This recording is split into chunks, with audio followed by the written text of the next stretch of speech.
Where the last Jurassic Park, or actually Jurassic World. God damn it. Why can't I get the goddamn name of this movie right? How many times am I gonna fucking call this bitch Jurassic Park when it's goddamn Jurassic World? Hey, change Jurassic Park, Jurassic World, Jurassic up your ass, motherfucker.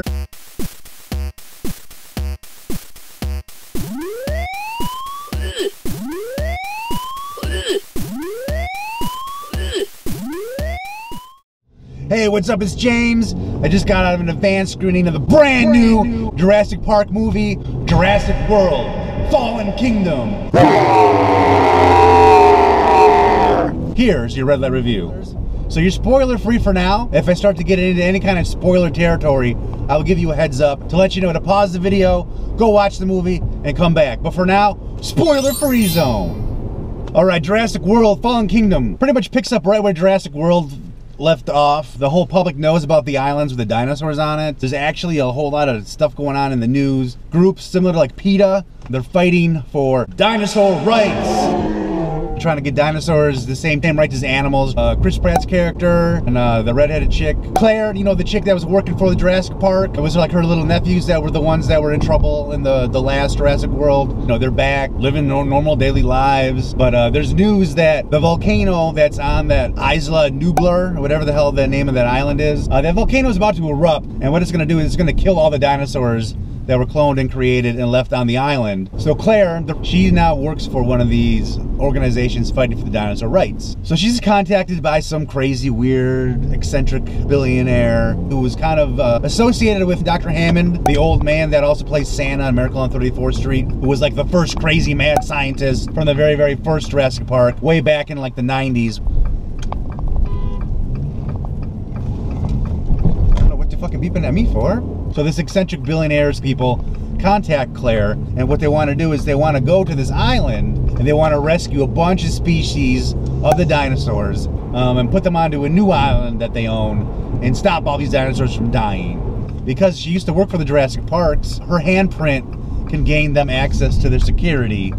Of course, one of the species of the dinosaurs that they want to rescue is the Velociraptor. So if you remember Blue, the Velociraptor from the first Jurassic Park, Chris Pratt's character Owen had kind of a relationship with this dinosaur.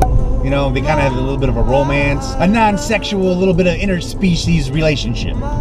So of course the billionaire also wants to get that one specific Velociraptor so that way they can move it to this island and study it. There's no way they can do that without the help of Chris Pratt's character. So they also task Claire with trying to talk to Owen, getting him on board, come help them track Blue, the Velociraptor. So Claire ends up talking Owen into going on this adventure to try to save these dinosaurs. She's also bringing along like a real nerdy guy and also a female paleo veterinarian that are part of her like activist group.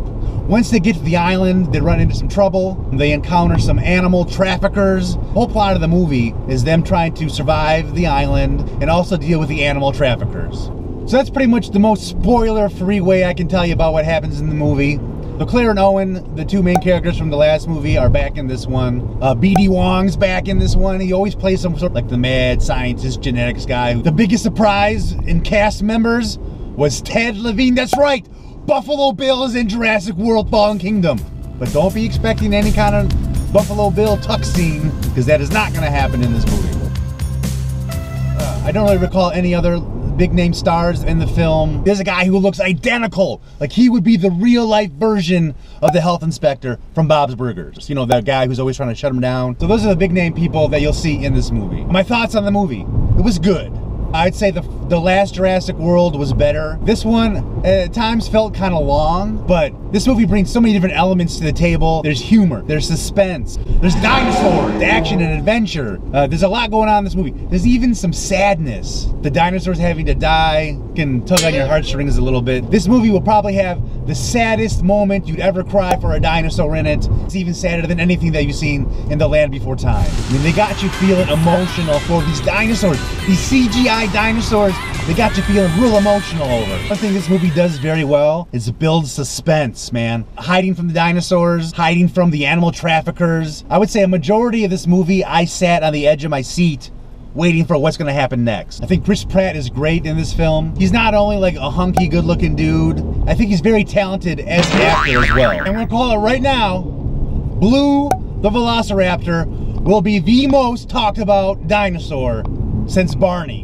Yeah, the I Love You purple dinosaur. For it to be one of the big summer blockbusters. The movie's good. It's definitely worth seeing. Maybe don't rush out opening weekend. Let it simmer down a little bit. At least check it out within the first few weeks of it coming out. Now, if you're into movies about dinosaurs, or you just really love like natural disaster survival flicks, you'll be into this movie. And it combines both those elements, as well as action adventure. It's a movie that kids can enjoy, but it's also a movie adults will have a good time watching. You will see dinosaurs biting people apart. You'll see dinosaurs fighting. You'll also get to see dinosaurs interact in cool, fun, and kind of humorous ways. Some of the stuff I'm going to talk about now, it's very specific, certain scenes in the movie, certain things that happen in the movie that I liked and disliked. From here on out, spoiler alert, I could spoil some moments of the movie. Pause this video, come back after you see the movie. So things I liked and disliked about the movie. There is some very cool stuff that they do visually with the dinosaurs. One scene where the volcano's erupting, and they really use the lava to highlight the dinosaur. They use shadows real well to create suspense. Whether it's the shadow of a dinosaur behind the main character, they do a really good job of using camera tricks and lighting in this movie. The dinosaurs themselves, I'd say, look okay. I wouldn't say they look the greatest. There's some moments where you can really tell that these dinosaurs straight up CGI. You almost prefer some of the animatronics, puppets instead. There's an epic scene in the movie when the volcano really gets going and really starts erupting.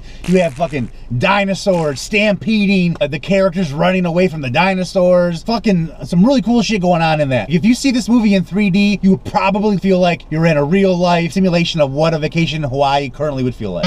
A scene that really annoyed me when Claire is trying to get Owen to come on board and help them track down Blue, the velociraptor. She finds him out living on his own, trying to build a cabin by himself. That whole sort of thing in the movie is so overplayed, man. I'm so tired of the main male character. He's such a tough loner. He's got to live out on his own, and he's gonna build his own cabin by hand. Fucking enough of that shit, okay? Nobody fucking builds a cabin by hand, especially if you're an animal behaviorist trainer and you fucking trained velociraptors. You're not gonna go fucking live by the lake in a fucking RV and build your own cabin with your bare hands. It's fucking so ridiculous. Get that shit out of the movie. Stop with this. Enough. Towards the end of the movie, they have this like designer dinosaur that was created in a lab. They found a way to weaponize the dinosaur's DNA by creating this dinosaur that hunts and sniffs, and he's a real pain in the ass, trying to sell him to other countries to use as a weapon. There's scenes in the movie where this dinosaur seems way too human-like. There's a part where he's sneaking up on somebody and he like knocks. You hear like the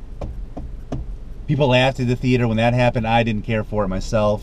So there's parts where they're trying to build a suspense, but they almost turn the dinosaur into like a boogeyman. They make the dinosaur more like a Freddy Krueger type character that people are running from, as opposed to a dinosaur. They give it too many human-like characteristics. Whether the claws look like the claws are coming out to grab you, it almost reminds you of a hand. And there's a scene where the child's hiding under her blanket, and they almost treat it like the boogeyman or a ghost of some sort of spirit is coming to get her. And I didn't care for that. I thought the movie was gonna be more about dinosaurs are loose in modern time, modern society, and us trying to deal with and trying to corral the dinosaurs. They also ended it kind of weird, but I kind of like how they ended it because it's very like Twilight Zone-esque. They leave it to where A, it could be open for another one, or B, be like a Twilight Zone-esque kind of way of saying these are the consequences of what you did. It was interesting how they ended it, not what I thought was gonna happen. Overall, the movie was good. There were some slow points. There's also some sad points in the movie. You might want to bring your Kleenex. You want to see it sooner than later. All right, well, that's gonna do it for this red light review of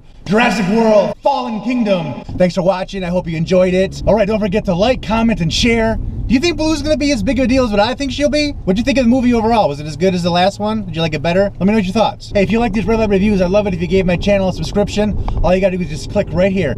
Click, see where my head just popped up? You wanna click right there on that head. You're gonna subscribe to my channel and you'll be alerted immediately as soon as I post a brand new red light review.